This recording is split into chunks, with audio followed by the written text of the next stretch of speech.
गरिमा और राहुल घर की दहलीज से अंदर आते हैं। सावित्री आरती की थाली सजाकर उनके सामने आती है और बड़े ही दुलार से उनकी आरती उतारने लगती है। दोनों बहू बेटा सावित्री के पांव छू लेते हैं। खूब फलो, खूब फूलो और जल्दी से मोटे मोटे बच्चे हो तुम्हारे। दोनों दूल्हा दुल्हन मुस्कुराते हैं।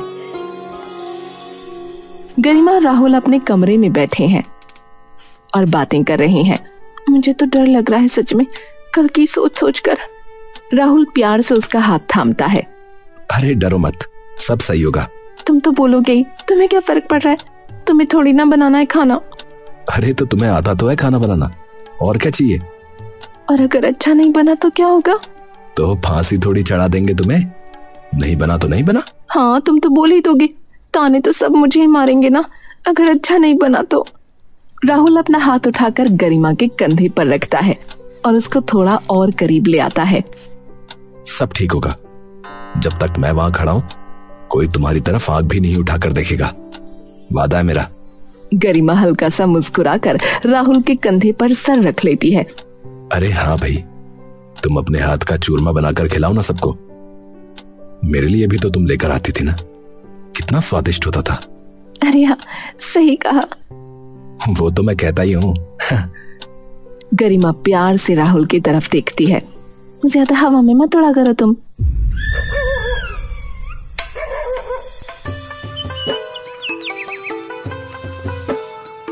अगले दिन सभी घर के सदस्य देखते हैं कि रसोई के बाहर एक लंबी चौड़ी मेज पर पूरी दावत सजी हुई है।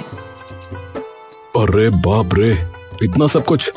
अरे कमाल कर दिया गरिमा। सिर्फ मैंने नहीं किया भैया, भाभी ने भी बहुत मदद करवाई है मेरी। अरे तो बताओ तो कि क्या क्या बनाया है। हाँ जी, वो आपको बताएगी मेरी प्यारी देवरानी गरिमा। गरिमा शर्मा कर मुस्कुराने लगती है। अरे बताओ, शर्मा क्यों रही हो? सब्जियां तो 4 हैं, हरा साग, आलू गोभी, छोले और मटर पनीर। भाई वाह। और पूरी बथुए का रायता और मेरा सबसे ज्यादा खास चूरमा। सावित्री ये सुनते ही एकदम से खिल उठती है और जाकर गरिमा का माथा चूम लेती है। कमाल कर दिया मेरी बच्ची। गरिमा मुस्कुराकर सावित्री के गले लग जाती है। सब लोग दस्तरखान पर बैठकर आराम से खाना खाना शुरू कर देते हैं। अरे वाह मेरी बिटिया, कमाल कर दिया तूने तो। कितने स्वाद छोले बनाए हैं। और पनीर, हाँ भैया, कितना कमाल का बना हुआ है। वाह वाह वाह। अरे आप लोग चूरमा तो खाइए, वो गरिमा सबसे बढ़िया बनाती है। सारे चूरमा खाने लगते हैं और खाते ही एकदम से चुप हो जाते हैं। गरिमा एकदम से सबकी चुप्पी देखकर घबरा जाती है और राहुल की तरफ देखती है। अब क्या हुआ? तभी एकदम से सब लोग गरिमा की ओर देखते हैं। ये क्या है ये? हे भगवान, हो गया सत्यानाश। शालू भी वो चूरमा खाते ही दंग रह जाती है। अरे क्या अमृत डाल दिया क्या इसमें तूने? क्या? कितना ज्यादा स्वाद चूरमा है ये। हाय मेरी बिटिया, तेरी बारी जाऊं। चाची कितना टेस्टी चूरमा बनाया आपने। गरिमा तभी एक लंबी सुकून की सांस भरती है। ए शालू बेटा, तू इसे अपने ढाबे में लगा ले, मैं तो कह रही हूँ। हाँ वो तो मैं लेकर जाऊंगी। इसके हाथ का चूरमा खाकर तो पागल ही हो जाएंगे सारे ग्राहक। आपके ढाबे पे? और क्या, देवरानी जेठानी मिलकर चलाएंगी बढ़िया सा ढाबा। गरिमा के मन में मानो खुशी की एक लहर दौड़ जाती है। वो मुस्कुराकर राहुल को देखती है और राहुल की छाती मानो तभी गर्व से फूल जाती है।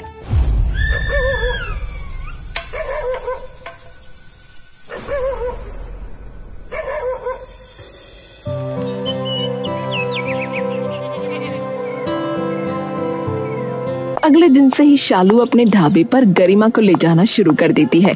गरिमा, तुम इतने फटाफट से अपना चूरमा तैयार करो, मैं तब तक तुम्हारे भैया का डब्बा तैयार करके थाने दे आती हूँ। ठीक है भाभी। गरिमा तभी के तभी चूरमा तैयार कर देती है और शालू अभिनव के लिए डब्बा तैयार करके उसे देने चली जाती है। ए छोटू छोटू, एक 12-13 साल का बच्चा अंदर आता है। हाँ जी दीदी।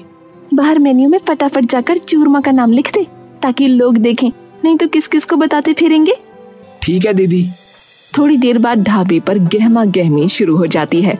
सब लोगों की नजर जैसे ही चूरमे पर पड़ती है वो तुरंत उसका ऑर्डर दे देते हैं। अरे वाह वाह भाई, क्या स्वादिष्ट चूरमा बनाया है हलवाई ने। हाँ हाँ हाँ, वाह वाह, मजा आ गया। सच में भाई, ये खाकर तो मजा ही आ गया भैया। शालू खुशी से उछलती हुई गरिमा के पास जाती है और उसके गले लग जाती है। कमाल कर दिया मेरी बहना, लोग तो फूले नहीं समा रहे तेरे हाथ का चूरमा खाकर। सच में? और क्या? गरिमा भी ये सुनकर खुशी से उछल पड़ती है। कुछ दिनों में ही उसका चूरमा इतना चल पड़ता है कि ढाबे पर दूर दूर से लोग गरिमा का चूरमा खाने आने लगते हैं। शालू और अभिनव अपने कमरे में बिस्तर पर बैठे एक दूसरे से बात कर रहे होते हैं। कमाल कर दिया गरिमा के चूरमे ने तो। अरे हाँ, उसके चूरमे की तो खूब तारीफ सुन रहा हूं मैं, माँ और कुल्लू के मुंह से तो खासकर। सच में हाथों में जादू है, जादू उसके तो। अरे कल थोड़ा सा चूरमा थाने में भी ले आना, सबको खिलाऊंगा। क्या पता कोई हवलदार या थानेदार खुश होकर आ ही जाए तुम्हारे पास ढाबे में। बिल्कुल ले आऊंगी इंस्पेक्टर साहब। गरिमा और शालू ढाबे पर खाना बना रहे थे। तभी शालू गरिमा की ओर एक खाली डब्बा करती है। गरिमा, थोड़ा सा चूरमा इसमें भी डाल दे, तेरे भैया बोल रहे थे कल चूरमा ले आना। अरे अभी लो। अरे इतना क्या करेंगे वो, कम कर दे, नुकसान हो जाएगा वरना। हाय भाभी, कितनी जालिम हो आप, बेचारे भैया पे ही कंजूसी दिखा रही हो। हाँ तो वो कौन सा कम है, एक साड़ी दिलाने को कहो तभी बोल देते हैं कल बात करते हैं, मुझे नींद आ रही है अभी। चल ठीक है, मैं देने जा रही हूँ, तो संभाल लेना तब तक। ठीक है भाभी। शालू थाने में अभिनव को लंच देने चली जाती है।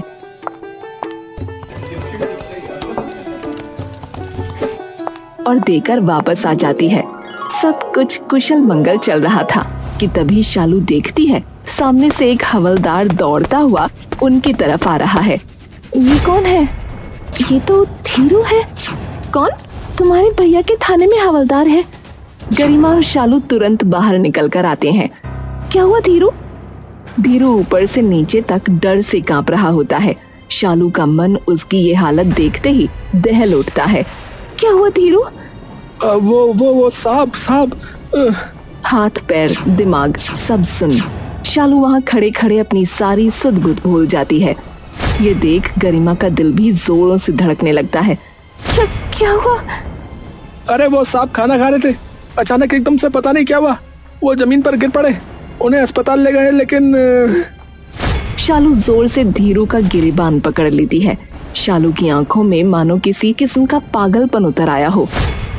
लेकिन क्या, बताओ मुझे। लेकिन जब तक अस्पताल पहुंचे तब तक बहुत देर हो चुकी थी। शालू की हथेली धीरे धीरे धीरू के गिरेबान पर से ढीली पड़ने लगती है और वो जमीन पर जा गिरती है। संभालो भाभी, संभालो खुद को। नहीं, ये सब झूठ है, ये झूठ बोल रहे हैं सब झूठ है। भाभी सुनो तो मेरी बात, भाभी सुनो ना। मैं राहुल को बुला रही हूँ, उसके आते ही हम चलेंगे देखने, ठीक है? अब डरो मत। हाँ, उन्हें कुछ नहीं हुआ होगा, ये सब झूठ बोल रहे हैं। राहुल साहब को भी पता चल गया होगा, उनको दूसरा हवलदार गया बताने। आप अभी मेरे साथ अस्पताल चलो एक बार, वो भी वहीं आ जाएंगे। गरिमा और शालू फटाफट से धीरू के साथ अस्पताल पहुंचते हैं, जहां राहुल खड़ा उनका इंतजार कर रहा होता है। गरिमा दौड़ती हुई राहुल के पास जाती है। क्या हुआ? राहुल की आंखों में आंसू और सिर्फ दुख होता है। पता नहीं, मैंने पूछा तो कह रहे हैं कि भैया। राहुल अपनी आंखों पर हाथ रख रोने लगता है। राहुल को इस तरह रोते देख अब गरिमा का भी पूरा शरीर डर से ठंडा पड़ जाता है। तभी शालू वहां आती है। ए राहुल, तू बता ना क्या हुआ? ये क्या कह रहे हैं? राहुल बिना कुछ बोले बस रोता रहता है। अरे बोल ना राहुल बोल ना। डॉक्टर कह रहे हैं कि भैया नहीं रहे। झूठ, तू भी झूठ बोल रहा है। शालू दौड़ते हुए अस्पताल के अंदर चली जाती है। राहुल और गरिमा भी दौड़ते हुए उसके पीछे अंदर जाते हैं। कुछ डॉक्टर खड़े हुए हैं। शालू, गरिमा और राहुल उनके पास आते हैं। डॉक्टर साहब, ये क्या कह रहे हैं? देखिए, आप शांत हो जाइए। मैं ऐसे कैसे शांत हो जाऊं? ये सभी कुछ भी बोले जा रहे हैं। ये जो भी बोल रहे हैं वो सच है। जब तक उन्हें अस्पताल लेके आए तब तक जहर का असर पूरा हो चुका था। तो हम कुछ कर ही नहीं पाए। नहीं नहीं, ये क्या? तभी राहुल डॉक्टर के पास जाता है। डॉक्टर साहब, आपने क्या कहा था कि जहर चढ़ गया? हाँ, जहर मिला है इनके शरीर में। क्या जहर? पर ये कैसे हो सकता है? वो तो थाने में थे। तभी राहुल देखता है कि सामने से एक पुलिस अफसर उसकी तरफ आ रहा है। आप अभिनव के परिवार से हैं? जी हाँ, उनका छोटा भाई। एक बार आपको हमारे साथ थाने आना होगा पूछताछ के लिए। कैसी पूछताछ? और ये कह रहे हैं कि देखिए, ये मामला अब बहुत पेचीदा हो चुका है, तो आपको हमारे साथ आना होगा। पर हुआ क्या है साहब? वहीं चल के बताते हैं, चलो। राहुल तभी के तभी गरिमा को शालू के पास छोड़कर उनके साथ थाने चला जाता है।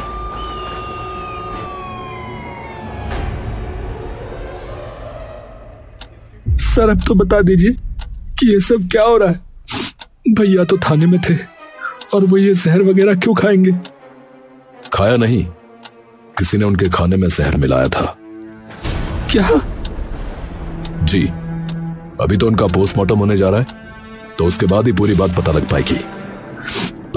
पर यह कैसे हो सकता है? उनका खाना तो भाभी और मेरी पत्नी बनाती है अपने ढाबे पे, और मेरी भाभी ही देने जाती है।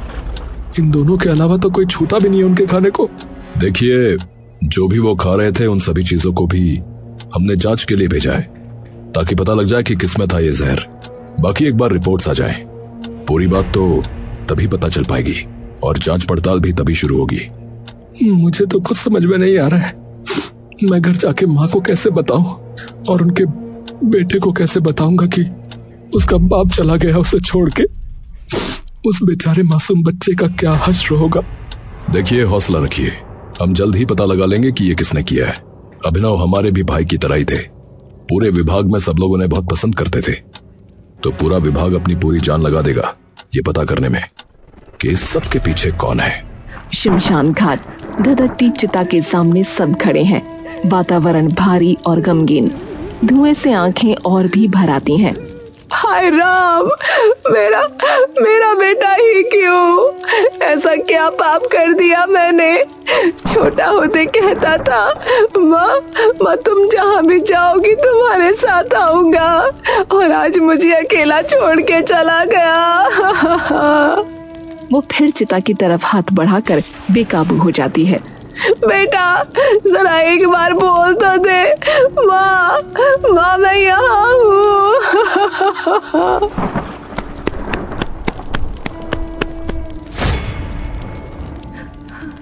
शालू चिता के पास बेसुध सी आंखों में आंसू भरे बैठी है, अपने बेटे को सीने से लगाए।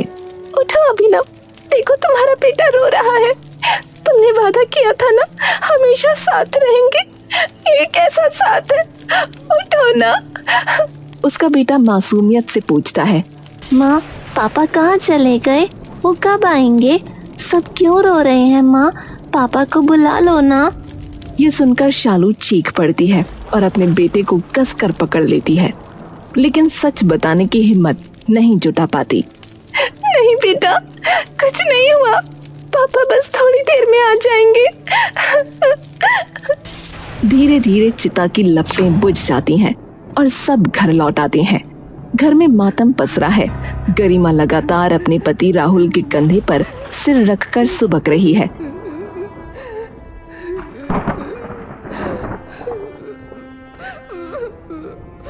उसका बेटा अब भी बार बार वही सवाल कर रहा है। माँ, पापा कब आएंगे? घर के सभी सदस्य इकट्ठा एकदम चुपचाप बैठे हैं। एक पुलिस अफसर अंदर आता है। सबकी आंखें उसकी ओर उठती हैं। राहुल दौड़कर पुलिस अफसर के पास जाता है। हमें पोस्टमार्टम की रिपोर्ट मिल गई है। तो क्या पता चला है?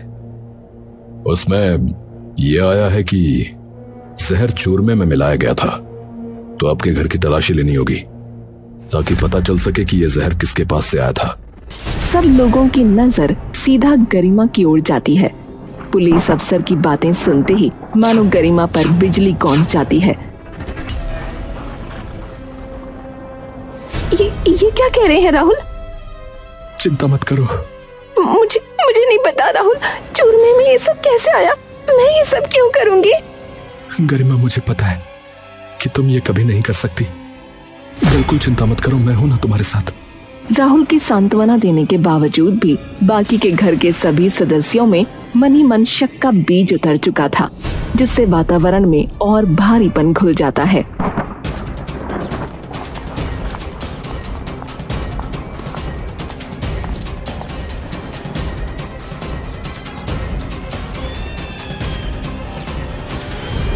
अफसर एक पौधे को तोड़कर ध्यान से देखता है और वापस सभी के सामने ले आता है।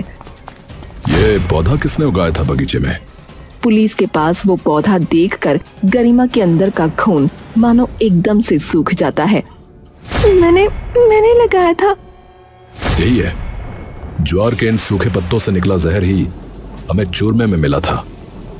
ये पत्ते जानलेवा होते हैं, पशु तक इन्हें खा ले तो मर जाते हैं। सबके चेहरे पर सदमा छा जाता है। गरिमा, तूने? गरिमा वहीं बिखर जाती है। भाभी, मैंने ऐसा कुछ नहीं किया, मेरा यकीन करो। तभी पीछे से 2 लेडी कांस्टेबल वहां आती हैं।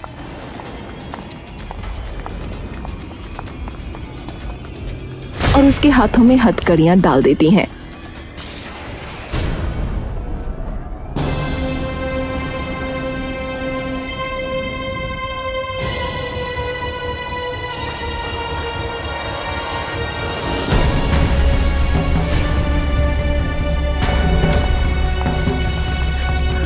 गरिमा धीरे से नजर उठाकर शालू की ओर देखती है।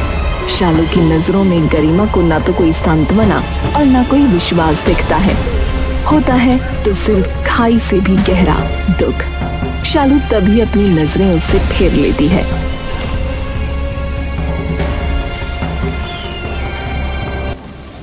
तभी वहां खड़ी सावित्री बोल पड़ती है। कहा था तुझसे कि मेरी मर्जी से शादी करना, लेकिन नहीं, तुझे इसी डायन को घर में लाना था। ले खा गई तेरे भाई को। माँ, मैं उससे जानता हूँ, वो ऐसा कुछ नहीं कर सकती। मैं मान ही नहीं सकता। लेकिन सारी चीजें तो चीख चीख कर उसी का नाम ले रही हैं। भाभी, कम से कम आप तो ये मत बोलिए। आप तो उसे अच्छे से जानती है। मैं तो क्या जानती हूँ क्या नहीं, ये मुझे नहीं पता। भाभी, मैं वादा करता हूँ, इस हादसे के असली गुनहगार को मैं पकड़ के रहूंगा और ये साबित करूंगा कि मेरी गरिमा ने ये नहीं किया। राहुल, कुल्लू को स्कूल से ले आ। अभी शालू भी उठने की हालत में नहीं हो रही।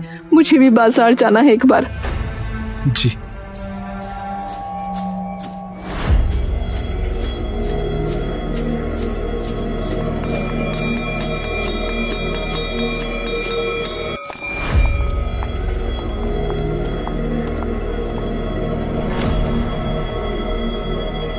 राहुल तुरंत उसे उठाकर देखता है। उस पेन को देखते ही उसके दिल में एक झटका लगता है। ये तो वही पेन है जो भैया को मैंने उनके जन्मदिन पे दिया था। बिल्कुल इसी तरह से लिखा था उस पर भी। तभी अवंतिका उस वक्त वहां आ जाती है और राहुल को पेन देखते हुए पकड़ लेती है। अचानक एक झटका खाती है और आकर राहुल के हाथ से वो पेन झपट लेती है। जी, आप कौन?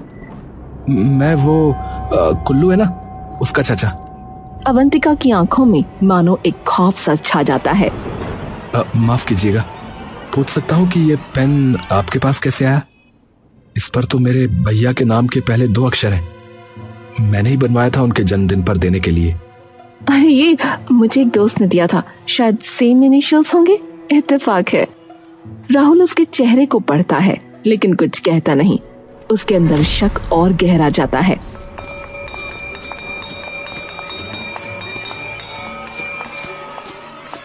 राहुल के दिमाग में अभी भी पेन का मंजर घूम रहा है। उसका चेहरा सख्त है और आंखों में बेहिसाब उलझन। वो डर क्यों गई भैया के बारे में पूछते ही? अगर सच में बस इत्तेफाक होता तो ऐसे घबराती क्यों?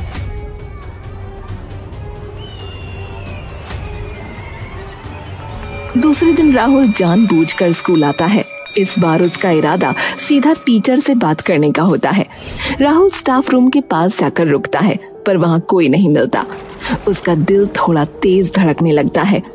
राहुल अपने भतीजे की क्लास तक जाता है, लेकिन उसे वहाँ भी कोई नहीं दिखता। चाचू। बेटा, आज तुम्हारी मैडम कहाँ है? ओ, आज नहीं आई। राहुल के मन में शक और भर जाता है। राहुल फिर से स्टाफ रूम में जाता है और वहाँ की सबसे वरिष्ठ अध्यापिका से अवंतिका के बारे में पूछने लगता है। मैडम कहाँ है? कल तो थी, आज क्यों नहीं आई? अरे आपको नहीं पता? उन्होंने तो रिजाइन कर दिया। रिजाइन? मतलब कब से डाला हुआ था उन्होंने? नहीं, असल में जब हमें पता चला तो हमें भी बड़ा झटका लगा, वरना वो तो इस स्कूल में पिछले 7 सालों से काम करती थी। अगर ऐसा होता तो किसी को जरूर बताती। कल घर जाने से पहले ही रिजाइन डाल के गई थी वो, बिना किसी को बताए। पहले पेन, फिर डरना, और अब एकदम से रिजाइन। कुछ तो है जो वो सबसे छुपा रही है, और मैं ये राज खोल के रहूंगा। आपको ये पता है कि वो कहाँ रहती है? असल में मेरे भतीजे का उनके पास ट्यूशन लगवाना था गणित का। चलो मैं बता देती हूँ आपको। टीचर उसे अवंतिका के घर का पता देती हैं।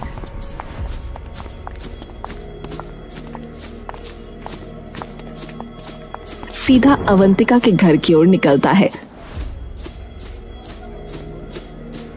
लेकिन जैसे ही वो वहां पहुंचता है उसे दिखता है कि अवंतिका के घर पर ताला लगा है।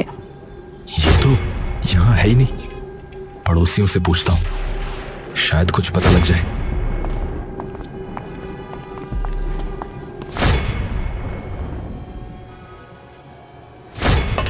अंदर से लकड़ी की छड़ी लिए एक बुजुर्ग औरत बाहर आती है।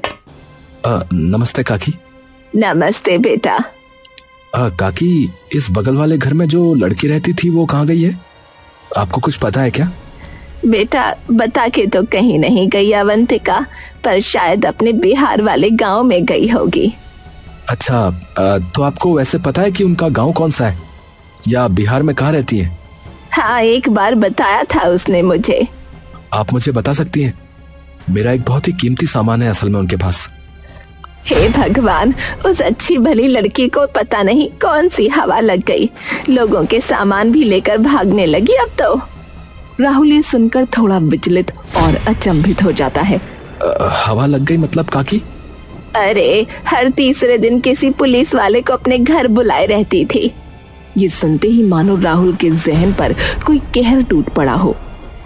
भैया किसी और के साथ? ये कैसे? रुक बेटा, मैं बताती हूँ तुझे उसका पता।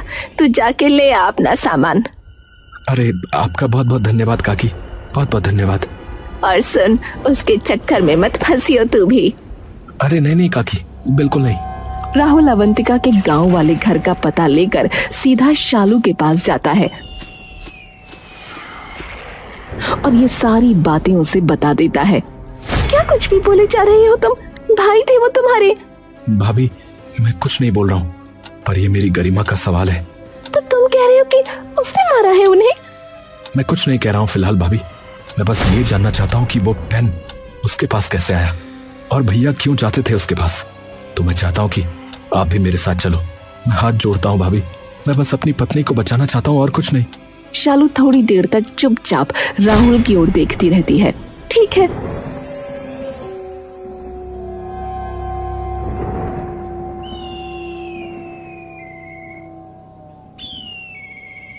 अगले दिन शालू और राहुल अवंतिका के गांव में चले जाते हैं। दिन पूरा ढल चुका था जब तक वो अवंतिका के घर पहुंचे। घर काफी बड़ा था, जिस पर कई सारी खिड़कियां थीं। तभी उन्हें कमरे से जोर जोर से हंसने की आवाजें आने लगती हैं। शालू और राहुल सर से पांव तक कांप उठते हैं।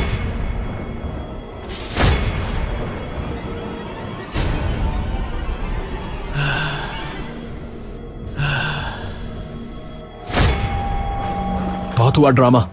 राहुल सीधा अंदर घुस जाता है और उसके पीछे पीछे शालू भी आ जाती है।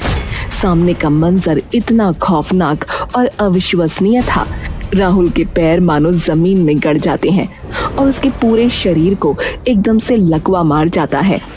सामने अवंतिका और अभिनव एक दूसरे की बाहों में बाहें डाले बैठे थे। भैया! अवंतिका और अभिनव उन्हें देखते ही डर से कांपने लगते हैं। नहीं, ये नहीं हो सकता, ये नहीं। अब देखो, जरा मेरी बात सुनो। आपको मैंने आपकी चिता को अपने हाथों से आग दी है, अपने हाथों से।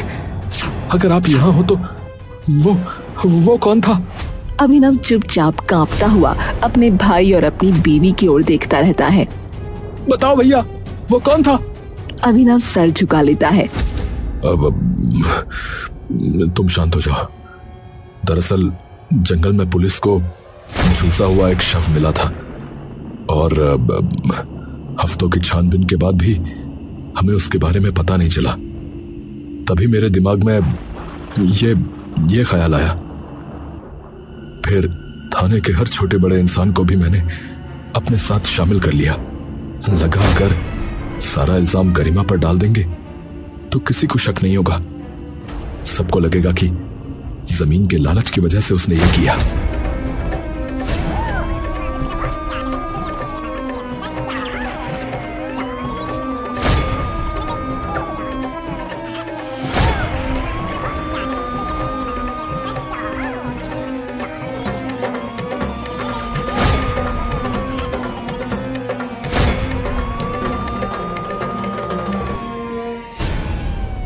तो आपकी वजह से मेरी गरिमा जेल में है।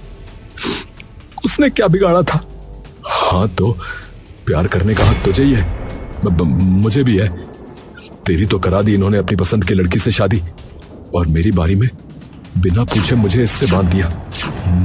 मैं प्यार करता हूँ इससे, हक है मुझे भी। राहुल अपना माथा पकड़ लेता है और जमीन पर गिर पड़ता है। तभी शालू उठकर सीधा ज्वाला सा खौलता हुआ गुस्सा लेकर अभिनव के करीब जाती है और जोरदार चांटा मारकर उसकी गर्दन पकड़ लेती है। तो इसमें मेरी गलती बताओ, जिसने तुम्हारे पीछे 10 साल बर्बाद कर दिए। उस बेटे की गलती बताओ जो रोज मुझसे पूछता है माँ पापा कब आएंगे, बताओ उसकी क्या गलती। शालू जोर से एक और चांटा अभिनव के मुंह पर जड़ देती है। बताओ क्या है हमारी गलती? न अपने बच्चे के सगे हुए, न अपनी माँ के, तो मेरे क्या होगे? तुम्हारी इस दरिंदगी ने पता नहीं है कितने लोगों की जिंदगी बर्बाद कर दी। राहुल चुपचाप जमीन पर पड़ा ये सब सुन रहा था। तुम पति तो क्या इंसान कहलाने के लायक भी नहीं हो। काश ये देखने से अच्छा होता तुम मर ही गए होते। रहो तुम यहाँ अपनी इस 2 टके की रखेल के साथ। बस जिन 2 कौड़ियों की पुलिस वालों को तुमने अपने खेल में शामिल किया, उन्हें बोल दो कि गरिमा को छोड़ दे, क्योंकि माँ तो जीते जी मर जाएगी तुम्हारी अगर उन्हें ये सब पता चला कि उनका बेटा इतना गिरा हुआ है। शालू चुपचाप जाती है। माँ को क्या बोलोगे? शालू मुड़ती है और अवंतिका की ओर देखती है कि तुम्हारा असली कातिल मिल गया।